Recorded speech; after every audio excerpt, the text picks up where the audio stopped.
Chapter 91, Independent Platoon. Human-faced dogs. Creatures that exist somewhere between beasts and monsters. They were quadrupedal monsters with faces resembling old men or canine beasts with disturbingly human-like faces. But what did it matter? Monsters and beasts alike regarded humans as prey. They were simply targets to be killed. No one knows where monsters or beasts originated. From the moment Ingrid was born, or perhaps from the very existence of this world, the threats of monsters and beasts had persisted. Ghouls, harpies, skeletons, there were countless types. The difference between monsters and beasts was simple. While beasts resembled animals, monsters bore individual, distinguishing traits. Among them, the human-faced dogs were a peculiar breed, sitting in the middle ground between beasts and monsters. When grouped together, they lost all sense of fear. Advance! It was a horde of over 50, scattered in disarray as they growled and snarled. As soon as they were spotted, the platoon leader of the heavy infantry issued the order. Heavy infantry, by far the most resource-intensive unit in terms of both equipment and training. Encumbered by their armor, they lacked mobility and couldn't serve as skirmishers or archers. Their armor's weight restricted their movements, ruling out nimble charges. However, with their full-body armor, rectangular shields, and long pikes protruding between the gaps, heavy infantry excelled with overwhelming efficiency in open-field battles. It was no different this time. Marching steadily across the wasteland, the heavy infantry stirred only faint dust clouds as they advanced. Step by deliberate step, they pressed forward, unrelenting. Yet, the human-faced dogs could do nothing. Their primary weapon, their claws, was utterly ineffective. Total domination. Even harpies attacking from the sky couldn't harm the heavy infantry, let alone a horde of human-faced dogs. Thud! Claws raked against shields, but to no avail.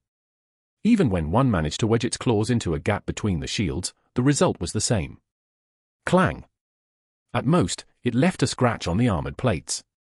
And such attempts were rare, less than 1 in 10. Most of the human-faced dogs were blocked by the shield wall, unable to advance further. Caw! A grating, guttural scream erupted as one of the creatures lashed out at a shield, only to be impaled by a pike that emerged from between the shields. Its side pierced, the creature's body dangled on the spear until the soldier holding the shield shoved it off, withdrawing the blade cleanly. The wounded monster collapsed to the ground, thrashing as its screams turned to death rattles. The heavy infantry marched over it, their boots crushing the dying creature with fatal finality. Thud, thud. Considering the sheer weight of their armor, even stepping on the fallen served as an effective coup de grace. Shield defense, pike thrust. A simple yet highly efficient tactic. After all, they weren't fighting humans but monsters, creatures beyond reason. While the heavy infantry dealt with the horde, the special operations unit stationed on a nearby hill provided support. The frontier defense team, composed of longbowmen and crossbowmen, launched a relentless barrage. 5 archers and 15 crossbowmen blocked one side, raining down arrows and bolts. Forced into a corner, the human-faced dogs veered to one side, only to be met by the heavy infantry. Meanwhile, Ingrid and REM were not idle observers. Beyond the horde of 50, more of the creatures emerged from somewhere, joining the fray. It looks like it's up to us to handle those. REM's voice was unusually animated. Ingrid didn't bother responding and instead sprang into action, moving even faster than REM. The excitement within him hadn't yet subsided. This was a moment to prove everything ingrained in his body through practice, swinging his sword again and again. A moment to cherish. To fight for his life without feeling like he would die. When had he ever experienced such a sensation before? It filled Ingrid with a strange exhilaration. Against a mere dozen or so human-faced dogs, there was no sense of impending death, no looming threat. Why was he so certain? Was it because REM was with him? No, that didn't seem to be it. There was no time for further thought. He sprinted forward, moving with a speed and dynamism that the heavy infantry could never achieve. With daring and focus, he charged ahead. Mid-run, he crouched low and swung his sword horizontally, parallel to the ground. Slice! Thwack! The first creature lunged to meet him, only to have its snout severed. The same swing carried through, splitting open the skull of another creature. 2 dispatched in a single motion. Planting his left foot firmly into the ground, Ingrid pivoted, swinging his right foot back to turn his body instantly. As he spun, he raised his sword vertically and brought it down in a textbook vertical slash. Slash! The blade cleaved through the head of another creature, splitting it in two. His heart pounded wildly as he swung and slashed, each strike building a tangible rhythm. Facing another charging creature, Ingrid punched it in the head and, in the same motion, drove his sword downward into the skull of another that had lunged at his shin. The feeling of the blade crushing bone resonated through his hand. As he tried to withdraw his sword, a sudden flash of an axe swung past him. It was REM. With bold, sweeping strikes, he cleaved through the bodies and heads of their foes. Ingrid glanced at the horde rushing toward them. Once, the sight might have filled him with terror. But not anymore. His heart now beat with courage, allowing him to fight with composure. His mind was ice-cold, tirelessly calculating the optimal movements and positions to gain the upper hand, even as he kept slicing through the advancing monsters. His body burned with exhilaration, each surge of adrenaline sharpening his senses. This is working. The lessons he had learned from battling the Saw Mage, the drills he had endured with his squadmates, they all coalesced, steadily accumulating through real combat experience. Watching from the side, REM couldn't help but be reminded of a wall's construction. Once, he had been disguised as a laborer, hauling heavy stones to build a fortress wall. Piece by painstaking piece, the wall had risen, a slow, arduous, and patience-testing process. It's incredible.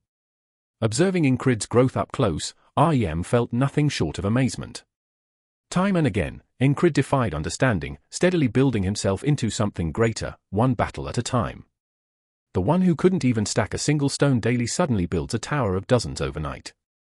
How could such a thing be possible? No one knew, nor did anyone care to find out. It simply made things more intriguing. This is fun. Really fun. Squawk!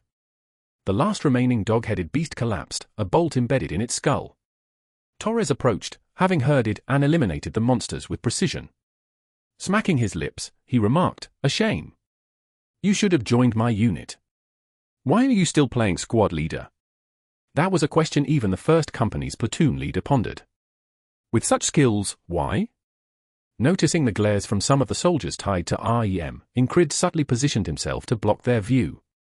REM, infamous for brawling with superior officers in the first company, was always at odds with them, especially since he often instigated. After diffusing the brewing tension, Ingrid finally spoke, "There's no one yet capable of taking responsibility for my squad." He pointed out the practical issue: if he were to leave for another company, who would take charge of Squad 444? Anyway, good work. The rush of adrenaline that had reached its peak was now gradually subsiding. Ingrid had answered but didn't dwell on it. His mind was occupied with one thought. I need to reorganize. After fighting, he realized the necessity of sorting through his capabilities, tidying up his skills and techniques. He had combined several techniques to create synergy and applied them to his swordsmanship. But because he had been improvising in the heat of battle, he now saw the need to systematize them. This realization was exhilarating for Ingrid. Finding what he needed on his own, such a rare experience, was thrilling in itself. Until now, the path before him had always been shrouded in darkness, with no way forward. But now? Signposts were appearing on what once seemed an invisible road. The sheer joy of it was overwhelming, bringing an unbidden smile to Ingrid's face. Not even REM could guess his thoughts, let alone Torres or the heavily armored platoon leader. The battle was over, and this wasn't the kind of fight to celebrate victories. Winning and killing were mere routine in such extermination missions. But here was a soldier, drenched in blood, grinning as though he couldn't be happier. The armored platoon leader observed his smile and thought it resembled the kind of contentment one might feel soaking in hot water on a bitterly cold winter's day. Is he mentally ill? The platoon leader leaned toward Torres, tapping his head slightly to imply his question. Torres responded hesitantly, not exactly the most normal person, but... His words referred not to the smile but to Ingrid's unusual conduct in the unit. After all, no matter how crazy, no squad leader obsessed with swordsmanship to that extent could truly be ordinary. What are you looking at? You son of a...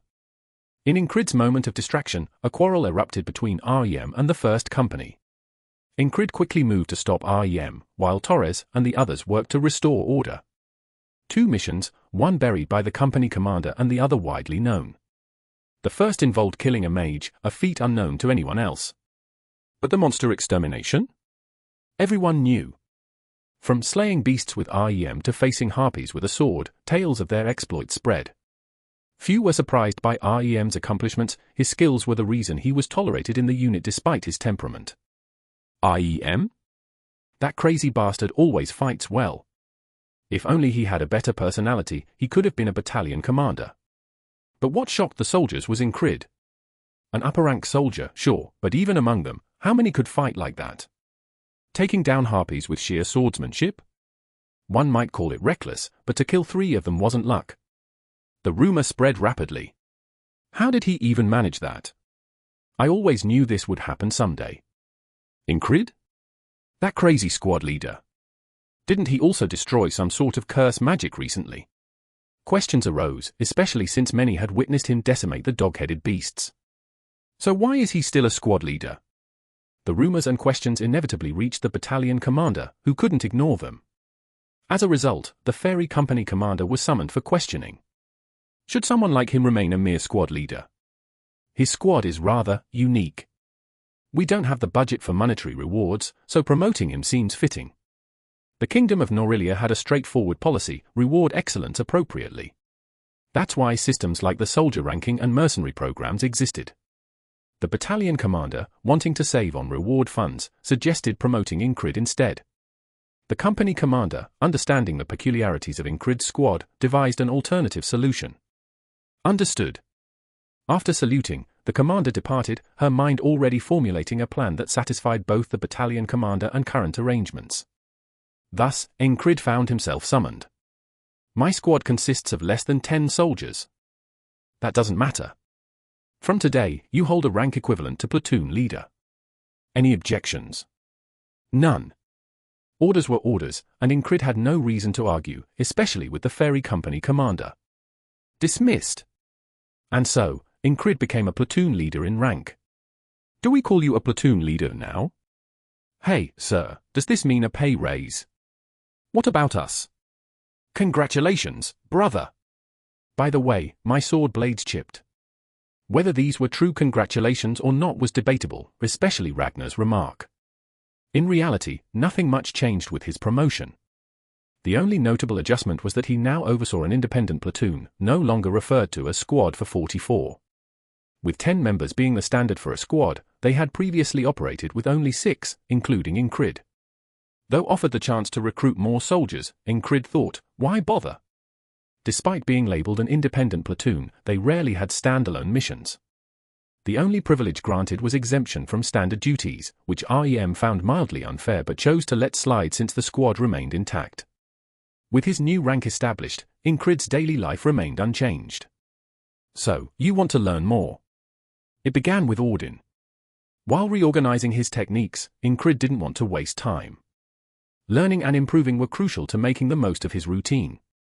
Seeking out Ordin, he pursued the next step for his well-honed skills. Have you heard of bed combat? At first, Incrid thought it sounded absurd. It's a training method created by the holy knight Valaf, Ordin explained. Valaf's grappling martial arts, a showcase of techniques focused on holds and joint locks. For Incrid, it was an addition to his ever-growing repertoire of everyday drills. Winter's harsh cold was waning, signaling the approach of spring, yet Incrid remained relentless. And as whispers of an impending full-scale war replaced small skirmishes, preparations intensified. For Incrid, spring would arrive with a surge of battles, but before that, he would tirelessly hone himself, organizing his skills to perfection. Chapter 92, The Fine Line Between Greatness and Madness. Incrid carefully polished his boots and gloves before wiping down his sword with an oiled cloth. The recent task of clearing out a horde of beasts had drawn merchants to the area. This, in turn, meant a new sword for Incrid. The broken blade, once forged with Valerian steel, had been reforged with the addition of Noir Mountain iron. Mixing 2 high-quality metals recognized across the continent was no small feat. This is something only I can do, boasted the blacksmith. It wasn't mere arrogance. While he couldn't forge magical swords, his skill in working with metal rivaled that of a mage's finesse. He was a renowned artisan within the border guard, though his fame might not extend beyond the city. Still, that was something. When the artisan finished crafting Incrid's sword, even the notoriously picky Ragnar offered a begrudging nod of approval. It's decent enough. Though it's still far from ideal for my use, Ragnar added with characteristic bluntness. Ingrid inspected the blade, carefully running the oiled cloth over it before flicking a finger against its edge. Ping! The resonant tone indicated the sword's exceptional quality. This was the first time Ingrid wielded a blade worthy of being called a masterpiece. He couldn't help but feel satisfied. Ragnar, on the other hand, wasn't so particular about his weapons. He used whatever was at hand, even if it was a battered piece of metal. In the past, Ingrid had sharpened Ragnar's notched arming sword himself because Ragnar couldn't be bothered. Without Ingrid's help, he might have kept carrying a chipped sword into battle. "Esther, that's not a toy," Ingrid said gently, addressing the lake panther. He had several items recovered after taking down the sore necrophile mage, but one stood out, a grimoire bound in human skin. When Ingrid handed over the items to Kreis for sale, the man had remarked with suspicion. "It was really a mage in the saw?" Kreis asked. "Did you doubt me?" "I believed you, but now I believe you a bit more," Kreis replied, though it sounded as though he hadn't entirely trusted the story before. In the end, most of the items sold easily, except for the grimoire, which was tricky to handle. The staff and other materials, such as alchemical stones, fetched a decent price. The proceeds, along with funds from guild contributions and the mage's bounty, were all poured into the creation of Ingrid's new sword. Even with the expense, Ingrid had no regrets. This will do just fine, he thought, knowing that in battles where lives hung in the balance, a superior weapon could make all the difference. Meanwhile, the grimoire, still wrapped in its unsettling cover, was rewrapped in thin cloth for storage. Esther had claimed it as her new resting spot. Should I just leave it there? Ingrid wondered. At least Esther wouldn't urinate on it. She was fastidious about her habits, always finding a secluded spot for her needs. When Ingrid reached out toward the grimoire, Esther hissed. "Leave it be." "She seems comfortable," REM commented, prompting Ingrid to let the matter rest. With his new sword in hand and the mage's legacy dealt with, Ingrid turned his focus back to training. Rising earlier than the dawn, he added hours to his routine, thanks to the flexibility of his new role as platoon leader. The cold pre-dawn air was biting, but Ingrid began his day by practicing the isolation technique, a method of warming his body through controlled movements and lifting weights. Soon, Odin joined him, beginning his own training. "Good morning, platoon leader," Odin greeted, adding a formal tone to his usual address. Ingrid recalled the company commander's promise to assign more members to his platoon. However, Odin's voice pulled him back to focus. "Concentrate," Odin said sharply. Yes, Ingrid replied, shifting his attention back to his breathing and movements. His training was not limited to physical exercise. He honed his skills in swordsmanship, refining techniques like Heart of the Beast, Sense of Evasion, and Isolation technique. He also practiced observing opponents' physical conditions and predicting attacks through instinct and intuition. Among the various styles he had learned was the Valin mercenary swordsmanship, which he considered keeping in his arsenal. Should I abandon it, or can it still be useful? He pondered. Ultimately, Ingrid decided to retain the style.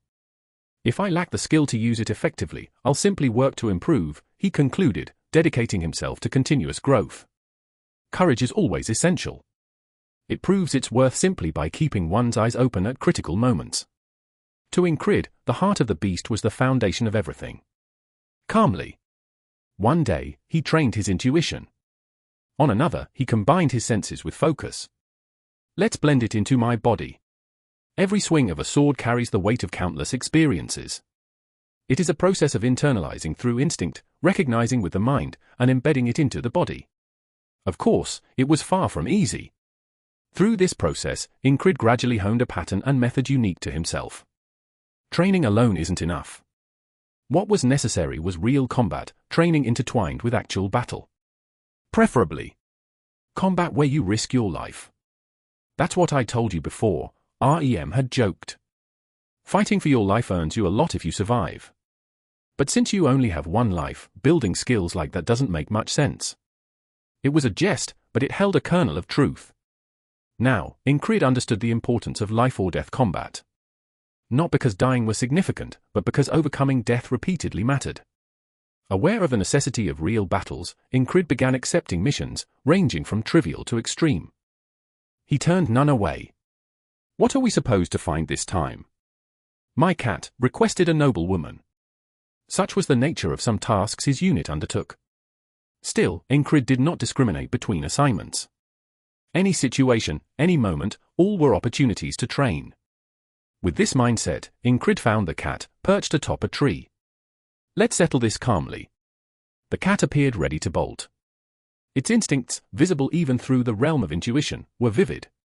Oddly enough, even this became a learning experience.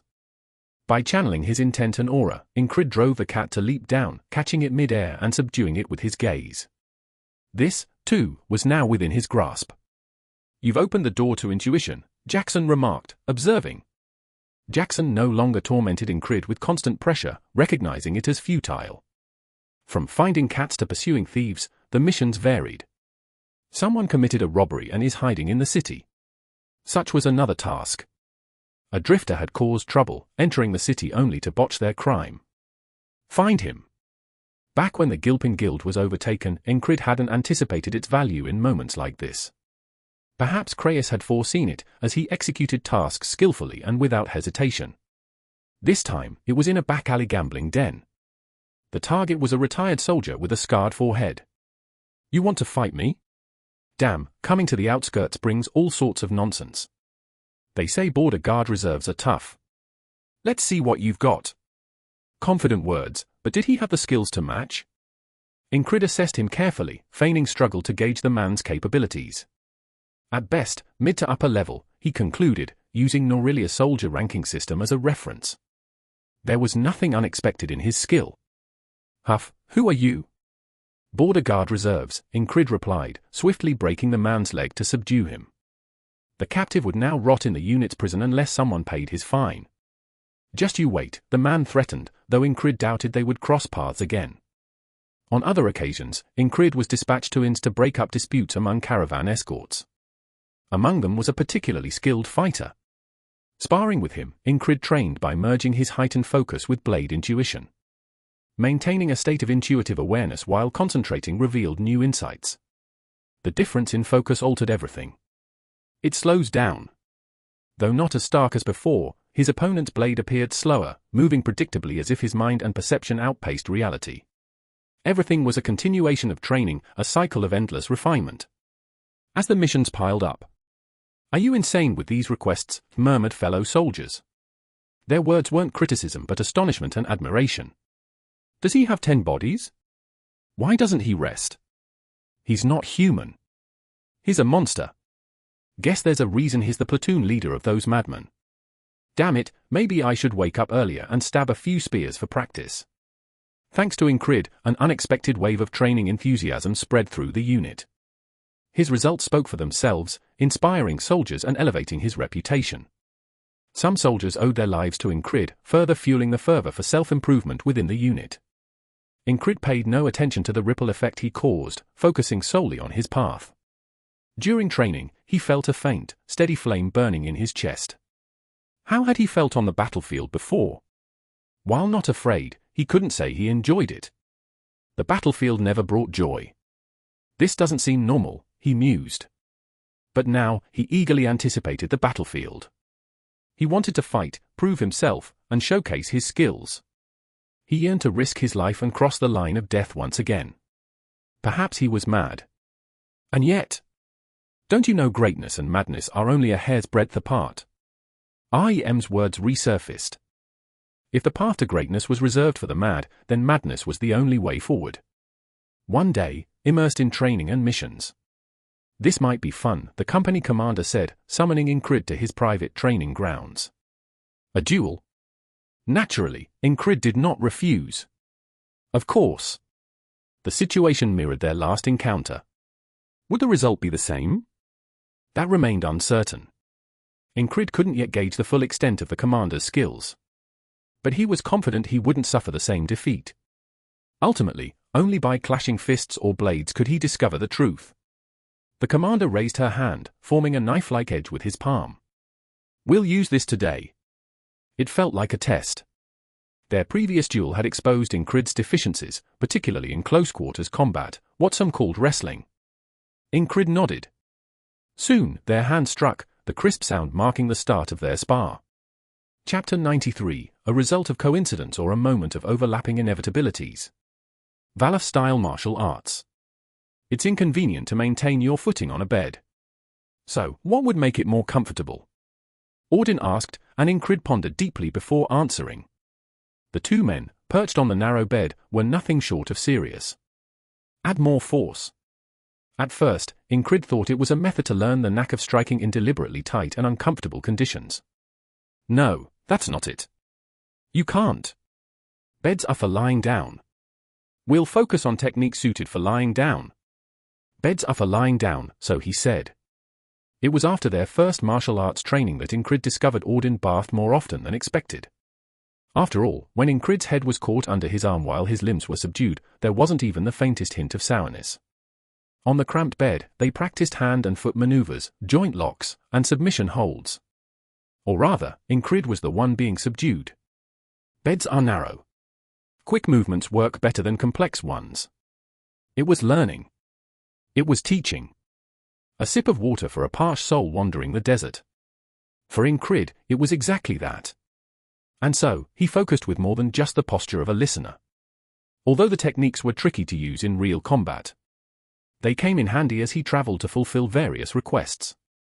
For example, when twisting the wrist of a petty pickpocket. It seems there are more pickpockets since Gilpin has taken on the role of the Night Guardian. Pickpockets who got caught had their wrists cut off. This one seemed young, no older than 12. So, he handed the boy over to the Gilpin Guild. Word later reached him that the boy had been thoroughly thrashed, though it was undoubtedly better than losing a hand. He tried to make use of the techniques whenever the opportunity arose. But no chance seemed as good as the present. As soon as Ingrid matched hand edges with the company commander, he stepped back with his right foot. Placing his left foot forward, he pulled his right foot to the position of his left, bent his knees, and kicked off the ground, propelling himself forward with explosive force. Using the momentum of his whole body, he extended his right hand in a straight thrust. It was a stab, delivered with the edge of his hand, though the principle remained unchanged. It was like the time he saved Krang. Back when the company commander burst into the medic tent, tearing through its canvas, Ingrid had a dagger in hand. Now, it was just his hand edge, but her reaction was the same. She swung her right hand outward, striking Ingrid's wrist and diverting the thrust's trajectory. Then her foot hooked at his heel. Back then, he had been utterly outmatched. But not this time.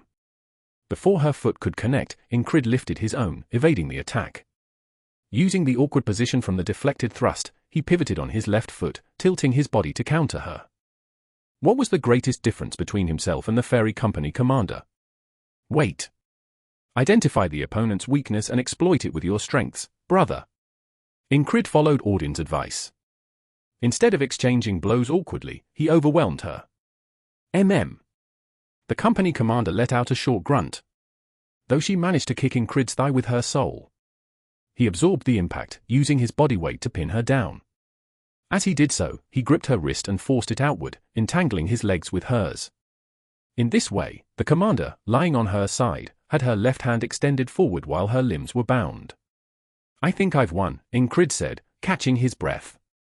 The commander turned her head, so close their breaths mingled. Soon, she spoke. Humans propose in ways quite different from fairies. Her breath smelled of flowers, a fairy's joke once more. Remaining in place, Ingrid's gaze fell on her lips. They looked undeniably soft. It's not like that.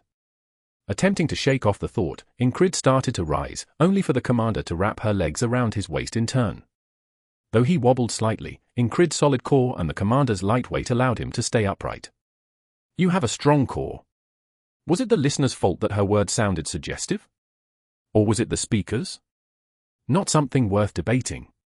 Please, get down, he said. The commander dismounted, brushing herself off. She slapped the dirt from her fitted pants, drawing Ingrid's attention despite himself. You've improved, she remarked. Yes, I have, he replied readily. It was why they started this match, wasn't it? Spotting an opening, exploiting the opponent's weakness, and seizing the upper hand, all enhanced by the Valaf-style techniques Audin had taught him. TL, please keep in mind that Vala mercenary swordsmanship and Valaf-style techniques are not the same. The names are very similar, which is confusing, but what can you do? This is the way the author wanted it. Her acknowledgement of his growth was something he could accept without hesitation. The commander fell silent for a moment before speaking again. For now, accept my apology for failing to stop it. Puzzled, Ingrid tilted his head. Reinforcements for your platoon will arrive by today. That's all you need to know. He thought to ask for clarification but stopped himself. The commander had already turned and walked off. Would she reveal anything more if he pressed her? Unlikely. Her words suggested he'd find out soon enough. She did apologize for failing to stop it. It was clear the directive had come from higher up. Ingrid's sense of discernment, honed by years of survival, told him it was better not to dwell on it. Instead, he decided to spend his time swinging his sword. The battalion commander had been replaced. It was expected, given the shift from skirmishes to all-out war. The battlefield had expanded, escalating the scale of the conflict. Naturally, the battalion needed a combat-specialized leader. My name is Marcus. Battalion Commander Marcus. Once a knight aspirant who failed to overcome the wall of talent. He had served in frontier defense units and numerous other postings, becoming a key officer under Cyprus. He had no interest in the foolish actions of his predecessor. The main forces here are the frontier defense troops and the Tortoise First Company. The rest are cannon fodder for headcount. Plan your strategies accordingly. Understood. His mind was solely occupied with warfare. And he had heard the rumors within the unit. The troublemaking squad leader, now a platoon leader? Unusual. Lucky was he. After reviewing reports of past events, he found it hard to believe luck alone could explain them. Marcus decided to push further. How about we test that luck once more? If the soldier perished, so be it. But if fortune truly favored him, there was no reason not to exploit it. If it wasn't luck, he'd die, just a soldier lost. It was no loss either way.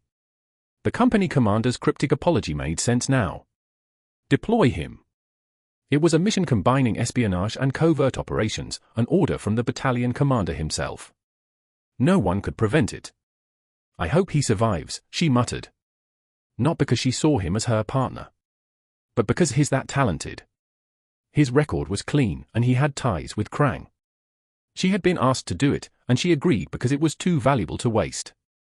Skill, courage, and nerve. Everything about him was appealing. Thus, come back alive. That was all she could hope for. This isn't just a support mission.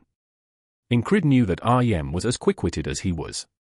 This mission had come through amidst various requests. The directive was to head north of the border guard, cross the Penhaniel River, and scout the surrounding terrain. Ingrid sketched a map in his mind. To the east of the border guard lay Green Pearl, above which flowed the Penhaniel River.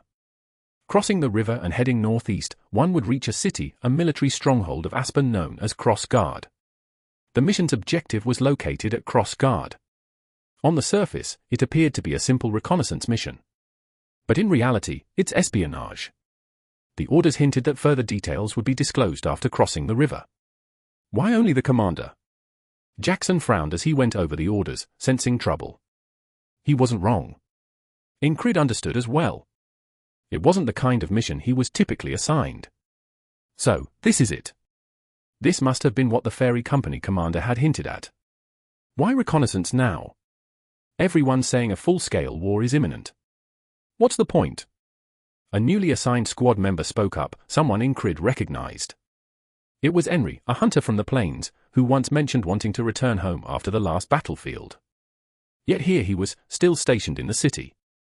Even if I wanted to go back, a war would make life on the plains impossible. That explained his presence. Two others had also joined. Andrew, once an immature squad leader, had officially become the squad leader. Of course, Mac was still at his side. With 3 new additions, Andrew officially assumed leadership of the squad. Not that the squad structure mattered much to REM and the others. The squad only consisted of 9 people, and assigning a leader seemed unnecessary. Who would follow orders anyway? This seems more like my kind of task. Henry commented. It's not just terrain reconnaissance, brother, Audin replied with a gentle smile. The sight of Audin's massive frame coupled with his calm demeanor was intimidating for anyone seeing him for the first time. Henry flinched involuntarily, needing time to adjust. A direct order from the battalion commander? Can't we just ignore it? Ragnar nonchalantly threw out the idea. Ignoring orders would be insubordination, you crazy bastard. Normally, such a dangerous mission would have been irritating to receive. After all, the objective was near an enemy fortress city, a place soon to be engulfed in war. Approaching it was an adventure in itself. The real purpose must be to gather information from an informant in the city. Ingrid guessed the mission's objective. It seemed plausible. It was necessary, no doubt. Someone had to do it. Usually, this type of task would be assigned to specialists. The fact that the company commander couldn't stop it means the battalion commander had intervened directly, which explained the official stamp on the orders. What do we do? The platoon leader delivering the mission hesitated, looking around nervously. What else can we do? Ingrid didn't need to think it over. It was a task that had to be done. If it's a real battle. He always welcomed such opportunities. After all, every challenge offered a chance to learn, grow, and discover something new. He even felt a sense of anticipation. What kind of events would unfold? Was this a wall placed by fate, or merely a passing occurrence? Was it a coincidence? Or a moment brought about by layered inevitabilities? It didn't matter. If something blocked his path, he would simply break through. That was how Ingrid lived.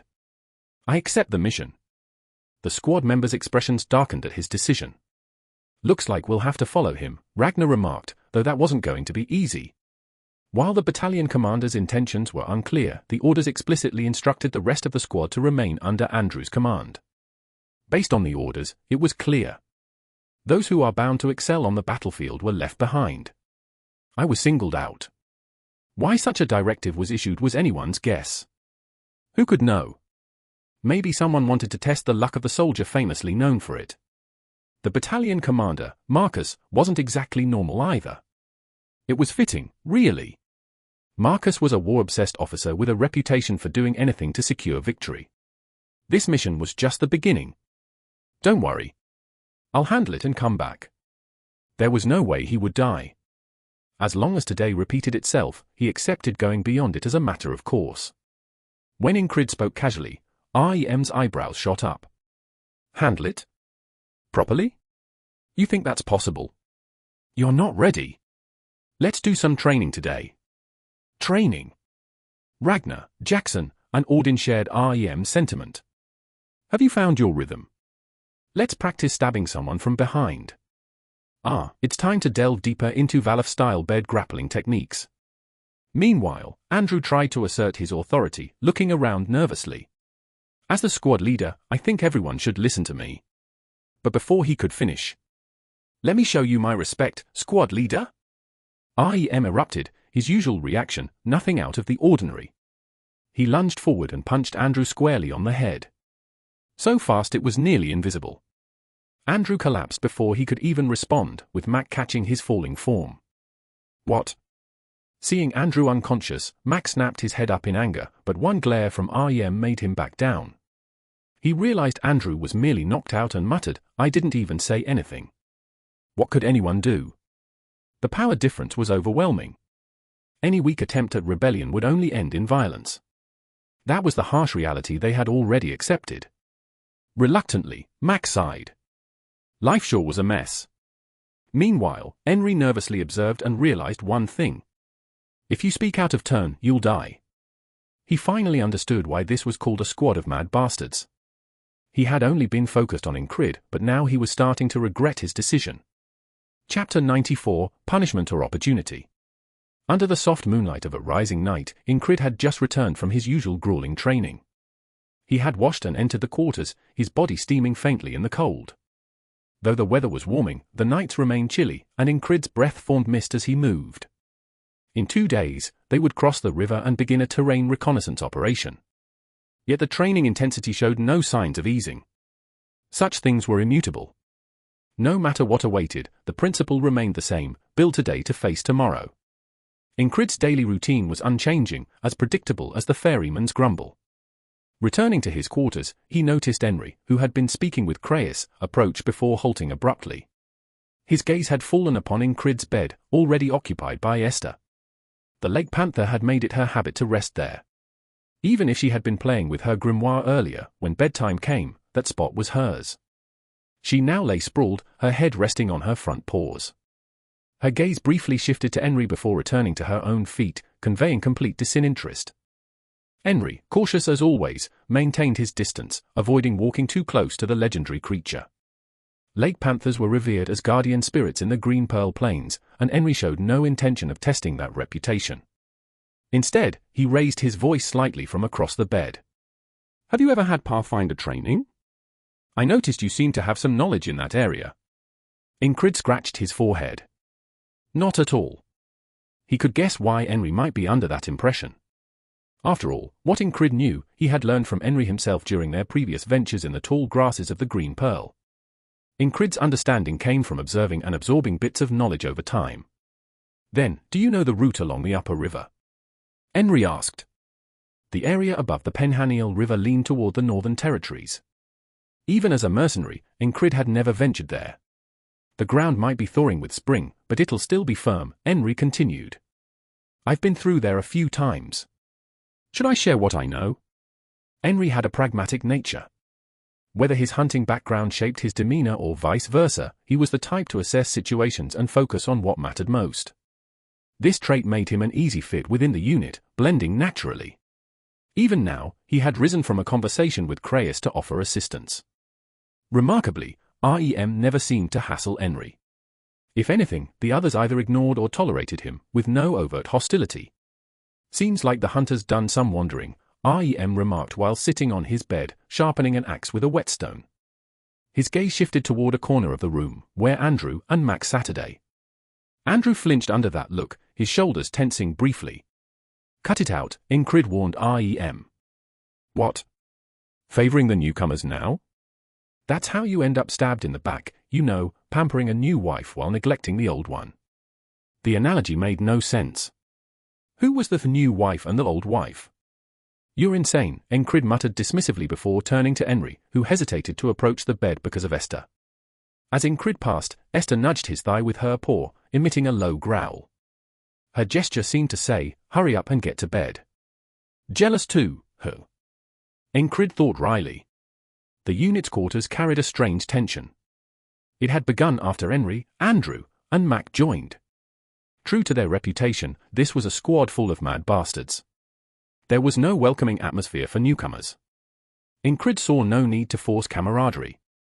Each soldier would fend for themselves in battle. Trying to align with others' pace only led to needless risks. Their lone guideline was simple: take care of your own life. "Feels like walking on eggshells," Henry had remarked upon joining. He probably didn't realize that this was a milder atmosphere compared to past experiences. When new recruits had joined before, the hostility was palpable. Some outright ignored Ingrid's authority as squad leader, only to end up severely injured and sent back within days. Whether by REM's doing or someone else's hand, it always seemed to happen. Most likely a collective effort by the squad, Ingrid mused. This time, at least, the situation was manageable. The newcomers were familiar faces and appeared to like Ingrid, reducing the chances of anyone being maimed or driven out. "I can share a few things about the upper Penhaniel River," Henry offered. "You probably already know most of it, but it doesn't hurt to learn more. For instance, do you know about flat stones? The ones near the river." From Henry, Ingrid learned practical tidbits. Flat stones, unless tinged with ochre, would explode when heated. Ochre stones often concealed venomous snakes beneath them, and certain stretches of the river had deceptive depths and swift currents. It wasn't possible to memorize everything in a single day, but knowing even a little was a significant advantage. As the night deepened, Max settled beside Ingrid, leaning in to whisper, "I've got a favor to ask." Ingrid felt the eyes of the entire squad, except for Ragnar, who was on duty, turned toward him. His instincts flared a warning. Should I intervene or let it play out? If this keeps up, I wonder what will happen. Returning from the mission, Mac envisioned Andrew and himself withered and dead. "Could you process my transfer request?" Despite the tension in the air, Mac spoke up, his eyes fierce. "Brother, it's easy to come in, but not so simple to leave." Audin's response, half a joke, carried the teasing spirit typical of their squad. But jokes like this often blurred the line between jest and reality. Mac muttered, was he listening the whole time, before Andrew suddenly leaped to his feet. "If you have a problem with me, bring it on. No matter what anyone says, I'll learn under our squad leader, no, our platoon leader. I'm not leaving." the outburst revealed the fiery spirit of a soldier, youthful and full of defiance. REM stood up next, his sharpened axe in hand, a smile playing on his lips. "Where should I start cutting?" he mused, mockingly licking the blade. Even Ingrid felt a chill. With his foreign features, steely grey eyes, and unmistakable seriousness, REM seemed like he might actually take an arm if provoked. "If he goes first, does that leave me fighting scraps?" "I'll go first," Jackson interjected, shaking his head. It was his first direct remark about Andrew since the latter joined. "Brothers, you know I never kill," Jackson added, voice flat. "I'll just make it hurt a little. That's why I should go first." The three of them seemed more than eager. Mac, watching this unfold, tugged on Ingrid's sleeve. "Stop them! What are these lunatics doing? And why did Andrew say that?" To avoid seeing a grown man cry, Ingrid had to step in. "Enough." Fortunately, Ingrid knew this was less serious than it appeared. REM's threats often masked his intent to spar rather than cause real harm, a strange show of goodwill. Jackson, usually indifferent, even engaging, hinted at camaraderie. Audin's earlier joke would have been replaced with stern words had there been genuine disdain. Still, Ingrid struggled to find the words to explain it all. "Listen, kid, I'm busy right now," REM finally said with his usual unsettling grin. "But when our platoon leader heads out on a mission, we'll have plenty of time. Cry all you want then, but you're not leaving." Andrew paled but stood his ground, his voice steady despite the fear. "Bring it on. I'm Andrew of the Gardeners, I won't back down." It wasn't just Ingrid's imagination. Andrew's resolve was palpable. As the tension simmered, Creyas shook his head, while Henry observed silently. REM's unsettling grin grew wider, his presence casting a foreboding shadow. Audin murmured, "Relax, brother. These things are inevitable." Jackson, meanwhile, coldly examined Andrew and Mac, muttering, maybe a few fingers wouldn't be missed. Ingrid had to intervene. "Don't hurt him. We're squadmates, and we've got a mission coming up." It was both a warning and an acknowledgement of their bonds. Ingrid knew he couldn't stop them entirely, nor did he have the authority to. "Just keep it quiet." "Don't worry," Audin quipped. "I'll start by cutting tongues." "Bring it on!" Andrew shouted, his desperation unmistakable. By the time Ingrid calmed Andrew down, his night's rest was long gone. Later, as he lay in bed, Esther crawled onto his chest, pawing at him as if scolding him for being late. "Sorry," Ingrid murmured, stroking her forehead. The panther purred, snuggling closer, warmth radiating from her. Despite the comfort, Ingrid's thoughts drifted uneasily. Sometimes, nightmares of a boatman haunted his sleep. Tonight was no different. The dark, swirling river stretched endlessly, and the boatman's voice echoed. "Cry out in your confinement. Your screams are my nourishment and joy." The laughter that followed was ghastly, unnatural. Waking from the nightmare, Ingrid pushed the fear aside. What will happen, he thought. There was no stopping it. With that, he rose before dawn. "Good morning," he muttered, starting his day like any other. He began with the isolation technique, followed by Valif's unarmed combat forms, sparring with REM, sword practice with Ragnar, and sensory training with Jackson. Instinct can be dangerous, Jackson warned. A skilled opponent can exploit them. The solution? Constant practice, honing his skills through battle. Meanwhile, Andrew, Mac, and Henry adapted to the squad's dynamics, their struggles akin to Ingrid's own in his early days. 2 days later, as dawn broke, Ingrid passed by the sleeping squadmates and stepped outside. The mission was to cross the Penhaniel River and survey the terrain, a direct order from the battalion commander. It was a high-risk, high-reward task. Creyas had excitedly described the new commander, Marcus, as a ruthless but fair leader. A war fanatic, Creyas had said. He rewards achievements but never spares the guilty. A product of Norilia's military policies. The mission could be punishment or opportunity. For Ingrid, it was the latter, a chance to prove himself. As he approached the city gate, he met the team tasked with crossing the river. Among them was Torres, a frontier defense platoon leader. Chapter 95, The Secret to Looking Young is Endless Training. At this rate, were we a couple in our past life or something? It was just a remark reflecting how often they met for work. After all, they'd last seen each other during a monster hunt. We could have been mortal enemies instead, don't you think? Torres made a light-hearted comment, drawing from old tales, and Ingrid played along. There are two kinds of bonds that carry over from a past life, one's meant to meet and one's better off avoided. We're not enemies, are we? Torres chuckled. That's true. The two men bumped fists lightly. No matter what awaited them ahead, it was better to face it with a familiar face than a stranger. And so, they set off. The north gate greeted them with a gravel path as they trudged along. Only the two of them were departing from border guard. Is it just us? We'll meet up with a friendly scout unit across the river. So it wasn't a particularly dangerous mission, perhaps that's why only two were sent. Various thoughts crossed Ingrid's mind, but he kept them to himself. After all, Torres was in charge, all Ingrid needed to know was what Torres said. Thus, they began their journey at dawn.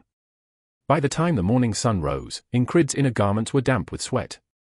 Despite the lingering chill, carrying full gear while walking was bound to drench anyone in sweat. His attire consisted of a sleeveless, thin inner garment, layered with a slightly thicker one that covered the arms. Over that, he wore leather armor imbued with magic resistance and a whistle dagger sheath. The ensemble was completed with a gambeson, boots, and leather gauntlets. His pants, however, were thin for mobility's sake, no choice there. On his waist, he carried a thick-bladed dagger called a guard sword, a newly acquired longsword on his left, and a short sword on his right. And that wasn't all. In emergencies, more weapons were better. 2 knives were hidden at his ankles, and 2 throwing knives were secured on his left forearm. Though labeled as light infantry, his gear was hefty. This time, an additional piece of equipment was added. Your left hand is idle. That needs to be addressed, Ragnar had instructed. This led to him carrying a buckler strapped to his back. Couldn't this double as a cooking pot? In a pinch, it could. Removing the leather handle would leave a thin metal disc. Still, it felt like unnecessary baggage. Oh well. He resigned himself to the task. If the shield didn't suit him, he'd consider alternatives. Whether it's sword and shield or just a sword, it's time to move forward. But first, we'll focus on balance. Ragnar, usually a laid-back slacker, turned into a disciplined instructor when teaching Ingrid. If asked whether that annoyed him. Not at all. If anything, he was grateful. While opening his senses and scanning the surroundings, Ingrid mulled over Ragnar's words as he walked. From the side, it was a peculiar sight. Torres, carrying only 2 short swords strapped to his left side, had relatively light gear. Glancing at Ingrid, Torres thought, he's keeping up well. Despite the heavy load, Ingrid didn't lag or pant. His eyes lacked focus, as though lost in thought, but his sharp reactions to the surroundings were undeniable. What's going on in that head of his? Torres grew curious. Not just about that. He had participated in countless operations but never encountered someone who asked so little. Not asking anything feels weirdly disappointing. On missions where secrecy abounded, it was common to ask about the objectives or plans after crossing the river. If asked, Torres already had his answer. We're soldiers. Our job is to follow orders. Ever thought of that? It would have been the perfect chance for a sharp retort. Yet Ingrid didn't ask a thing. Straight ahead. Ingrid broke his silence. Torres turned his gaze forward. They had been walking northwest along the riverbank when they spotted 2 soaked gals. Their sparse, matted hair hung like seaweed from their pale heads. Hidden behind a large rock, their skin blended with the stone, making them easy to miss. He spotted them before me. Was it sharp instincts or simply good fortune? Torres couldn't tell. Regardless, monsters, enemies, had appeared. 1 each. Let's do that. At Torres' suggestion, Ingrid stepped forward to draw their attention. He pulled the buckler from his back and unsheathed his long sword. SHRNG. Nice sound. Any soldier who lived by the blade was attuned to such details. Torres was no exception. Instead of drawing his weapon, Torres calculated the distance between himself and the gals. Gal claws were venomous, there was no need to get too close. As the 2 gals lunged at Ingrid, Torres swiftly pulled a knife from his waist and hurled it. With a precise flick, the knife flew through the air, slicing into a gal's head. Thud! The gal's half-rotten skull cracked as the blade ricocheted out. Gals near water often had decayed bodies, the source of their stench. The knife had pierced through rotten flesh and shattered bone before being deflected. Torres watched as Ingrid clumsily deflected the Gowl's claws with his shield and decapitated it with a clean sword swing. The Gowl's black blood oozed as its headless body collapsed to its knees and then to the ground. I thought there weren't many monsters around here. Even among platoon leaders, there was a distinction between those in the kingdom's direct forces like the border guard and regular units. Ingrid, though a platoon leader himself, was clearly treated better. There's never none. The kingdom probably couldn't spare troops here because of the packs of human-faced hounds. But don't worry, there won't be too many. Ingrid nodded silently, which made Torres wonder. Aren't you curious where we're going? Across the river, right? Stop talking formally. Whether it's the kingdom's direct forces or regular troops, a platoon leader's still a platoon leader. We're about the same age anyway, right? I'm 30. Then I'm younger. Fair enough. It wasn't a suggestion worth refusing. What's your secret to looking so young? We've both been through countless battles, but man, it's unfair. On appearance alone, Torres looked older, with his plain features adding to the effect. He could easily be mistaken for an in-worker.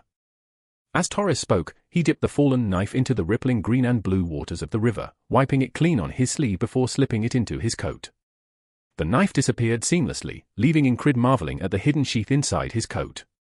Hearing Ingrid's answer, Torres let out a dry chuckle. A man with a talent for words, indeed. He thought to himself, I should have brought him into my unit. As he moved to the main topic. You know crossing the river won't be the end of it, right?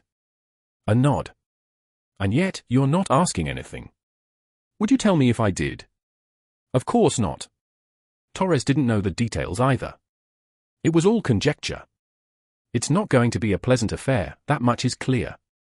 As Ingrid spoke, his eyes blinked, and for a moment, they seemed to glimmer. At least, that's how Torres saw it. It overlapped with the image of Ingrid declaring he'd fight more beasts in the past. Is this guy looking forward to it? Because the land across the river was filled with monsters and beasts? Fascinating. Torres enjoyed risk himself, but this man seemed to share the same dangerous thrill. Let's go. The two resumed their brisk pace. By the time they reached the ferry crossing, Torres spoke again. We got here quicker than expected. There's still time to spare. Crossing the river required a ferryman. Nearby, they saw crude piles of stones and a barely visible pathway. The sun was now high in the sky. Torres found a suitable patch of shade and sat down, while Ingrid began swinging his sword. Not resting. This is rest. No wonder people called him a training maniac. Torres watched as Ingrid swung his sword into the air. Step by step, he moved, slashing from below to above and back again. An opening, Torres thought. But as soon as the idea struck, Ingrid pulled his sword back, using the muscles of his arm as leverage to swing the pommel upwards like a weapon. A basic move, masterfully applied. Flawless. If that pommel struck a jaw, the victim would be eating porridge for days, if they were lucky. Worst case, they'd never chew solid food again. Ooh. The thought made Torres feel a phantom ache in his own jaw. Ingrid kept moving. Despite the forced march they'd endured to get here, his stamina was remarkable. Watching him, Torres unconsciously grasped the hilt of his short sword and pulled it slightly. Sheeing. The blade made a faint sound as it slid halfway out of the scabbard. Ah. He'd gotten too engrossed. The noise made Ingrid pause mid-swing and turn his head. Their eyes met. 1 round. Ingrid proposed. This wasn't the time for sparring. But something about Ingrid made Torres want to test himself. Not out of hostility, but from a pure desire to measure his skills. There was also the lingering desire to finish what they couldn't during the last promotion duel. Time to get serious. Torres had seen Ingrid handle harpies and the dog-faced monsters before. He had also watched his dedicated training just now. It was hard to underestimate him anymore. Still growing, even at 30. Fine. Let's do it. Torres sprang to his feet. Ingrid sheathed his sword, then held it, scabbard and all, in one hand. Even if hit by the sheathed blade, something would surely break. Ingrid's swordsmanship relied on powerful strikes. Good. Bring it on. His tone was serious, making Torres loosen his shoulders in response. Should I throw a dagger? No, cheap tricks wouldn't work. Then how? Calculations raced through Torres's mind, his experiences from countless battles guiding his thoughts. One strike. The moment his feet left the ground, Torres moved low and fast, skimming the surface like a shadow. His speed reminded Ingrid of Odin's tackles. Reflexively, Ingrid bent his knees and lowered his stance, swinging his sword downward. Anything approaching would be struck. But Torres suddenly veered sideways, narrowly avoiding the blade.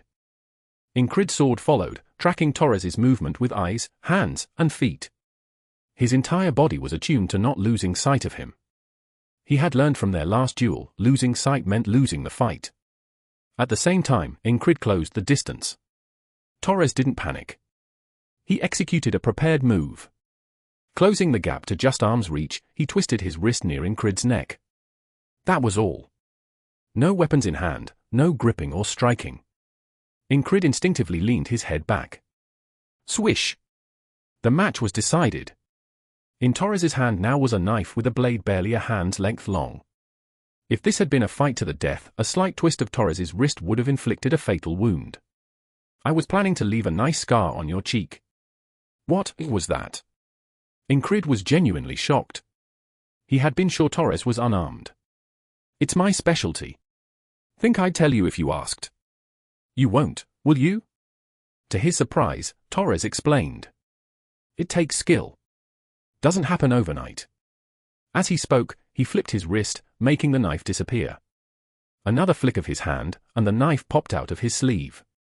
On closer inspection, both the handle and blade were thin, clearly designed for concealment. Hidden knife. My secret technique.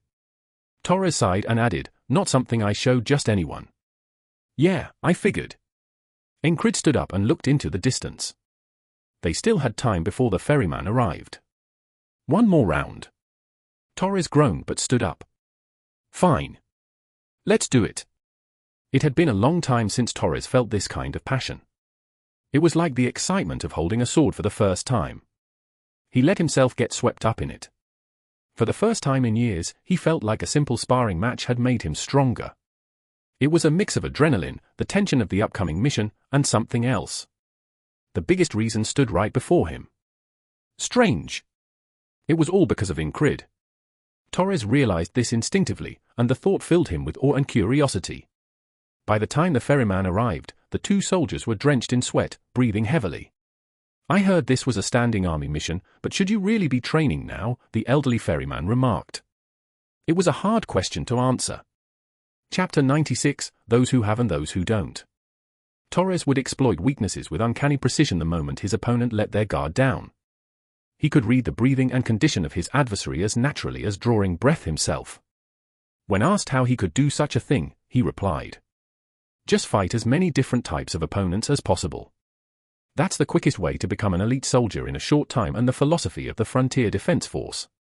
The last part sounded half joking, as there wasn't much of a philosophy to it. Torres smirked after saying that. Watching the rippling water, Ingrid pondered as he gazed at the river. It's different. Just as the teachings of REM and Ragnar were different, so too were the sparring sessions and words from Torres. Even the ferry company commander had a distinct approach. There's variety. Each had something to teach, and none of it was to be overlooked. Torres's hide knife technique might seem like a mere sleight of hand, but Ingrid had learned that it could become a lethal move depending on its use. He even picked up some methods to deceive the opponent's perception for its execution. It was Torres's style of combat, honed through real battles. My father was a gambler, and he wanted to make me the second-generation gambler, Torres explained, perhaps offering an origin story for his hide knife technique. To Ingrid, it sounded more like a combination of exceptional talent and relentless effort. Want me to teach you? It was just before the boatman arrived. Didn't you call it your secret move? If you want, I'll teach you. Why was he offering this? Ingrid didn't know. However, he was more accustomed to seizing opportunities than questioning someone's change of heart. He nodded. All right. Watch closely. You hide it like this inside your sleeve.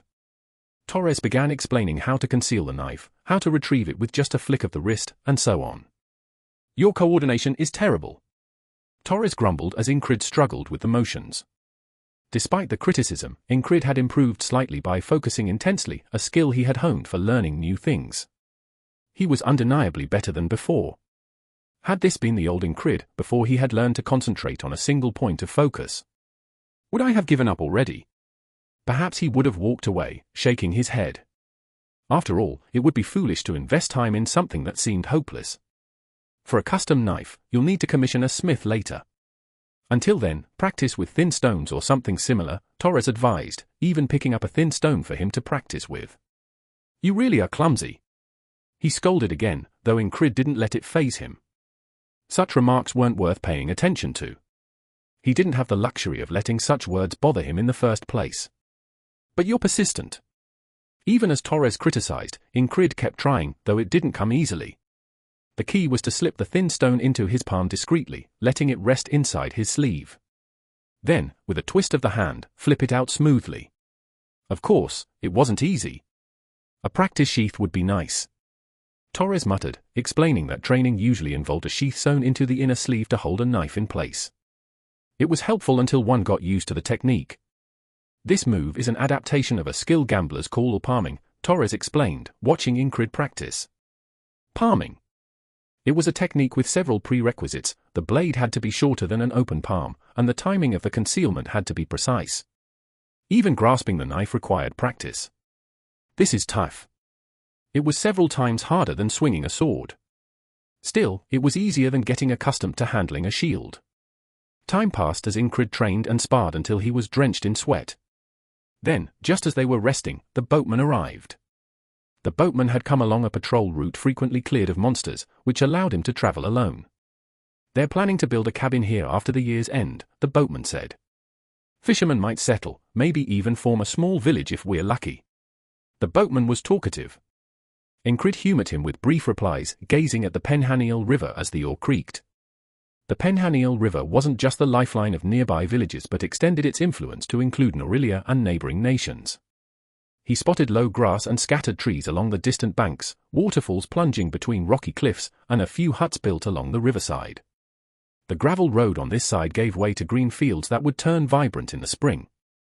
Watch out, this area's current is slow, but things like that can be dangerous, the boatman muttered, adjusting the direction of the boat to avoid a jagged grey rock jutting from the water. If the boat hit it, it would surely break apart. The boat drifted calmly down the river and eventually reached the opposite bank. I'll be off, then. The boatman left. Should we wash up? We've got some time before the meeting, Torres suggested, glancing at the sun overhead.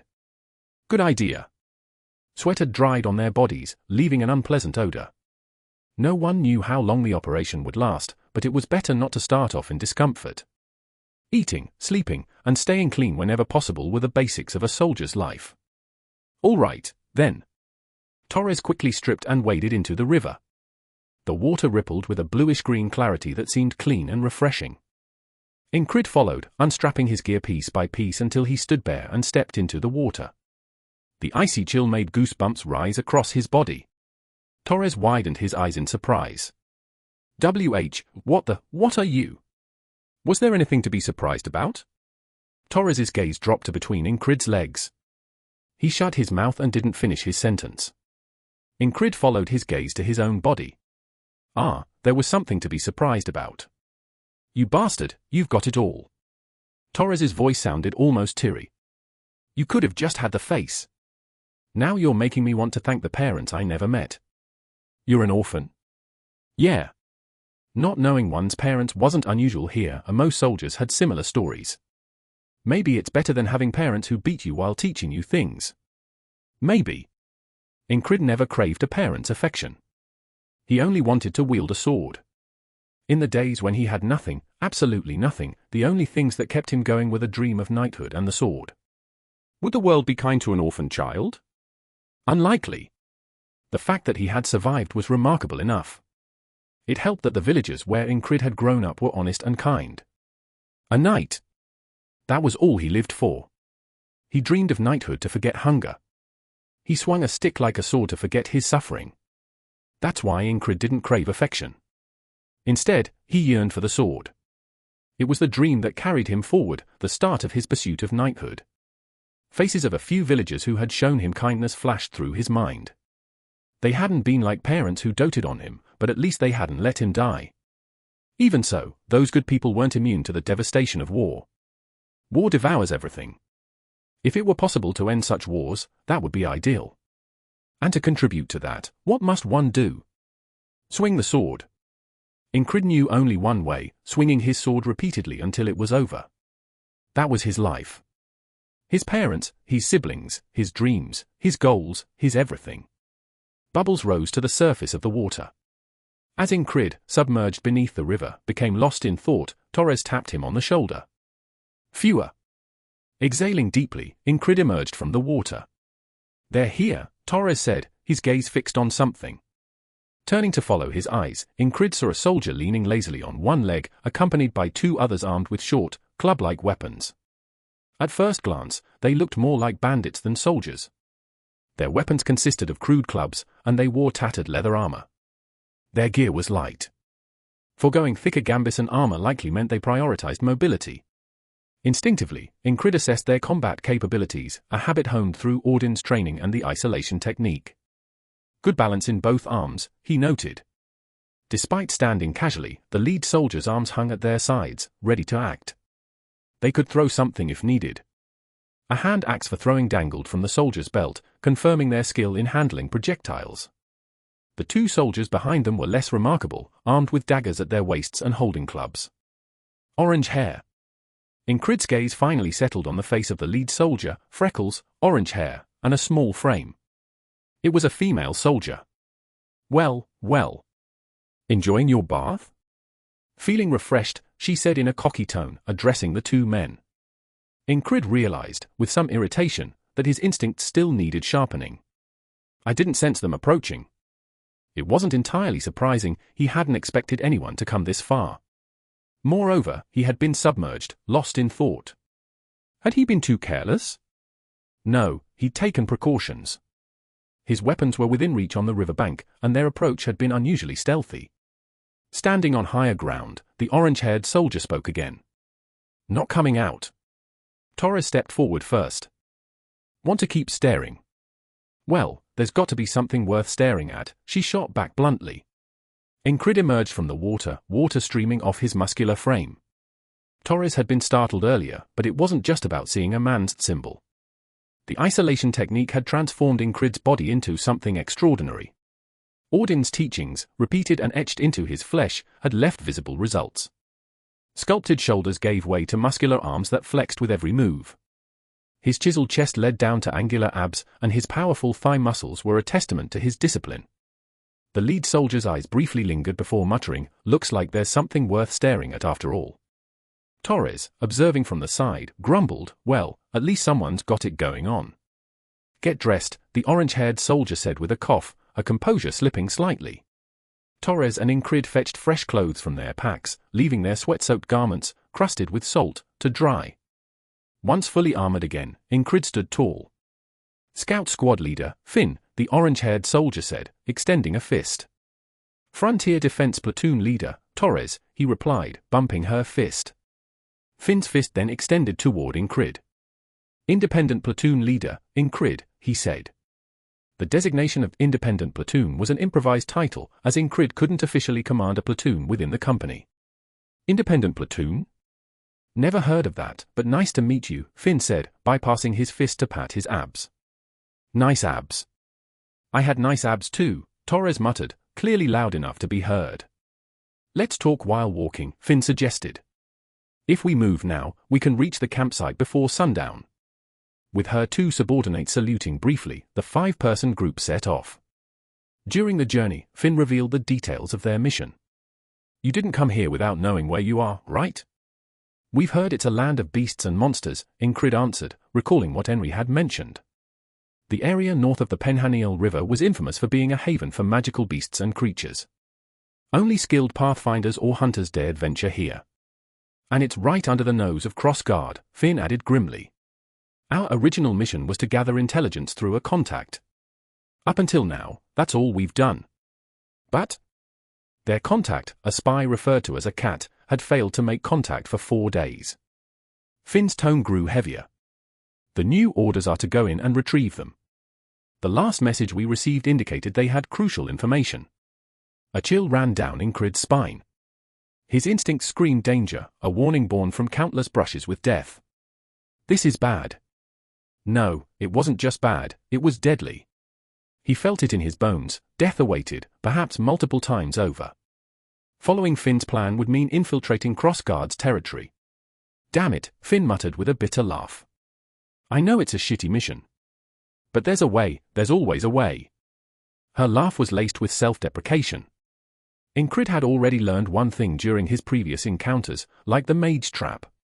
Escape was futile. Whether he fled all night, stayed awake, or ran to another location, the outcome remained the same. The only solution was to face the challenge head-on and find a way to overcome it. A grin spread across Ingrid's face, one filled with anticipation and exhilaration. Finn raised an eyebrow. They sent a crazy one. Even Torres nodded slightly, half serious. He, too, was nervous, but Ingrid's reaction was beyond comprehension. Of course, Ingrid felt nervous as well. But his mindset was different, he saw this as another opportunity to push beyond his limits. Surpass it. To climb over the wall of his current self, to grow stronger, this was what brought a smile to his face. It didn't mean he wouldn't fight with all his might to survive. The thought of dying still sent chills down his spine.